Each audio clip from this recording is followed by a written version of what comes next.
1 week left and the woulda, coulda, shoulda conversation couldn't matter less. We've seen true freshmen who were expected to redshirt start multiple games. The preseason fourth-string running back emerged as the #1 ball carrier, and all three QBs have had multiple chances to win a game. There's been progress everywhere except for the one place that matters the most, the win column. And with only one more game against a team ranked in the top 20, Nebraska has a chance to end multiple streaks this Friday. And even though you might want this nightmare to end, this offense that came so close gets one more shot to stumble their way into a bowl game. So today, we'll talk about Chubba's performance as the starter. We'll look at what went wrong against Wisconsin, and I'll give you my thoughts on Matt Rhule's Tuesday press conference. But what's up, guys? I'm Connor Hayden, and this is Corn Crazed. If you're a fan of Nebraska or the Big Ten, hit the subscribe button so you don't miss any of my off-season updates or breakdowns. And if you think Chubba's the best QB on the roster, hit the like button and help us get to 1,000. But now, let's get into it. He's hit and set. He's taking a shot downfield, wide open end zone, caught, touchdown. Iowa, Northwestern, and Wisconsin are all locked in for bowl season, but Illinois, Minnesota, and Nebraska all get one more shot in their own stadiums this week to try and make their way in. In the final season for the West, things pretty much went as expected. Iowa came out on top, the middle was a total mess, and Purdue finished in last place. But the biggest surprises were Wisconsin struggling to hit 8 and Northwestern making a bowl game. But what else would you expect from schools with brand new head coaches? And speaking of brand new head coaches, Rhule mentioned today that he's been contacted by a search firm asking about Tony White, and his response is pretty much what I thought it would be. He wants his coaches to develop and take jobs once they get them, as long as they make sense, and that if Tony's going to leave, they'll have no problem continuing to play really well on D. But there was another comment in there that made me feel a little funny. Rhule said that if you look back at all of his defenses, they're always really good, and that his offenses tend to be middle of the pack. Oregon's ranked number 2 on offense and 16th in defense. Ohio State's 35th on offense and 3rd on defense. And Louisville ranks in the top 25 on both sides. So why can't you be really good at both? Nick Saban and Kirby Smart don't wake up and say, well, we've got an elite defense, so if the offense is just average, that's okay. No, they go out and they hire better coordinators to boost their weaker side. Lincoln Riley's under fire right now at USC because the fans are realizing that he's neglected his defense for his entire career, and there's a clear ceiling to any team he's going to lead. I don't want to get too excited about Rhule's comment, but I'd hope he wants to be elite on both sides, because if his goal is to have a top 5 defense with a top 60 offense, I'm sure they'll win games and they'll compete with some really good teams. But to win at the highest level, you've got to demand excellence out of both coordinators, and letting somebody get too comfortable means you could end up with some frustrating seasons just like USC and Iowa have.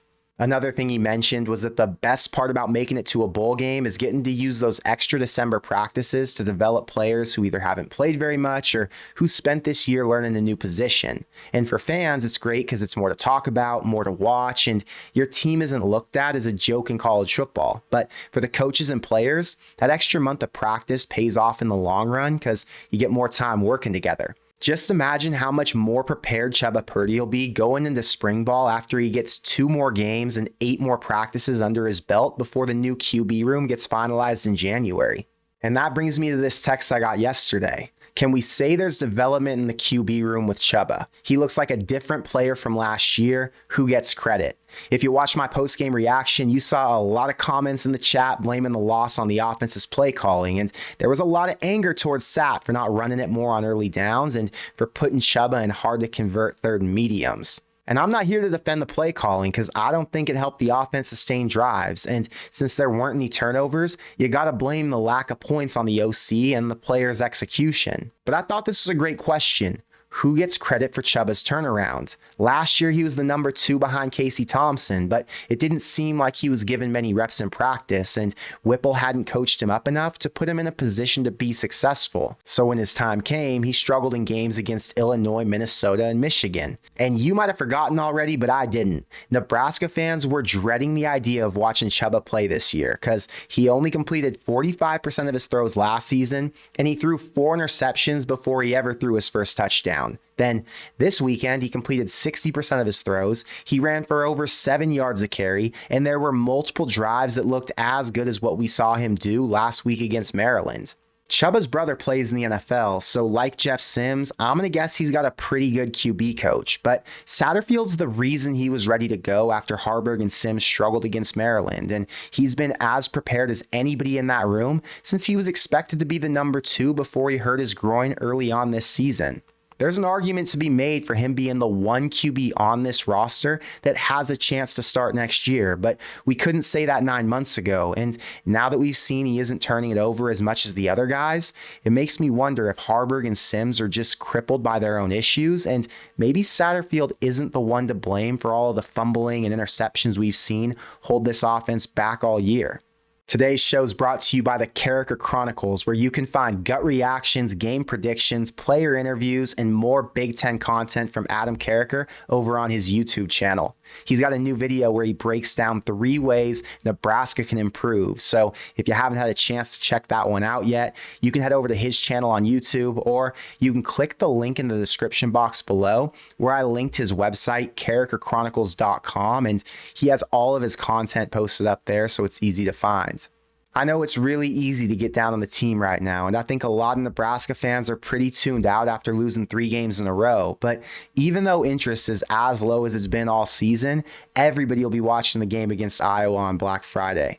24 seniors are set to walk, and Rhule'S said a lot of them are still deciding whether or not they're going to return for a final year. Hutmaker, Robinson, Henrich, Gifford, and Benhart could all be playing their last game in Memorial Stadium this Friday, and even though November's been gross, a win over Iowa would right a lot of wrongs. So let's talk about the 3 backbreakers against Wisconsin that I think cost them that game, and that'll tell you what I think needs to change if they're going to pull off a win this week. Number 1 is winning the line of scrimmage. It didn't matter if it was on offense or D. In crucial moments, Wisconsin found a second strength to win at the line, and they either got a score or they got a stop. On 4th and 1 in the second quarter, Nebraska went for it and they gave it to the running back up the middle, but Ben Scott got absolutely blown up in the center and Wisconsin made an easy stop behind the line. That one play cost Nebraska between 3 and 7 points right before the half. Then in overtime, Nebraska's D-line caught Braylon Allen at the line, but he and his blockers never gave up, and they fought their way into the end zone just like a Wisconsin team in the past would have. Iowa plays a similar style of football. If you don't win on the line, you can't win the crucial downs, and ultimately you'll lose the game. Number 2 is better play calling. The offense struggled a ton because of negative plays, options that Wisconsin knew were coming, reverses in the backfield that the DBs were prepared for, and too many pass plays on early downs that ended up incomplete and forced them to pass again if they wanted to convert and keep that drive alive. Run, pass is how Iowa's going to play the game on Friday, and if Nebraska wants to get points on the board, I don't care how good Purdy's arm is. The offense needs to lean on the running game and hope they break a few with Emmett Johnson since he's had plenty of nice games in the last few weeks. Number 3 is to limit the penalties. Nebraska's offense is okay, but they're not good enough to overcome false starts and holding calls that put them in 2nd or 3rd and long. Last week they had 7, and this season they've lost 150 more yards than Iowa has just on penalties alone. 5-yard false starts might not seem like a big deal, but 2nd and 7 to 2nd and 12 is shown to be too much for this offense to beat, and I can only remember 1 or 2 drives where the offense overcame an early down setback and then finished it off with points. Iowa's game is to let you beat yourself. Iowa's game is to play simple, clean football and let you find a way to lose it. Wisconsin used that same strategy last week, and it worked. Nebraska started hot, but they got sloppier as the night went on. Last year in Iowa City, Nebraska played that same game. Iowa lost in time of possession, they lost the turnover battle, and they had 25 more penalty yards than Nebraska did. Winning these games doesn't require big-time pass plays or 50-yard runs from Chuba Purdy. It takes winning the downs that don't mean much early on, but pay off big time when you can string 8 to 12 good ones together and then find the end zone. With 274 total yards and 2 touchdowns, Chuba's play was good enough to win that game. The receivers catching almost every ball that came their way was good enough to keep drives alive. But the O-line getting beat on a few plays, getting penalized for being undisciplined, and then the play calls that didn't help the run game set the tone early on held this team back and cost them a game they could have and should have won. You can't blame the D since they've been as good as you can ask for, but the reality is the missed tackles on Mordecai, the lack of turnovers, and then giving up 17 points in just 2 quarters was by far their worst performance since Michigan, and Rhule choosing to ride with them at the end of the game instead of making a push to win with Purdy ended up being the wrong choice. But as frustrated as I was on Saturday night, I'm already over it. And there's a reason Nebraska opened up as a favorite at home against their rival this week, which means we have a reason to believe they can sneak out of 2023 with that 6th win and the bowl appearance that we've all been so desperately waiting for. But I want to know what you think, so let me know in the comments below.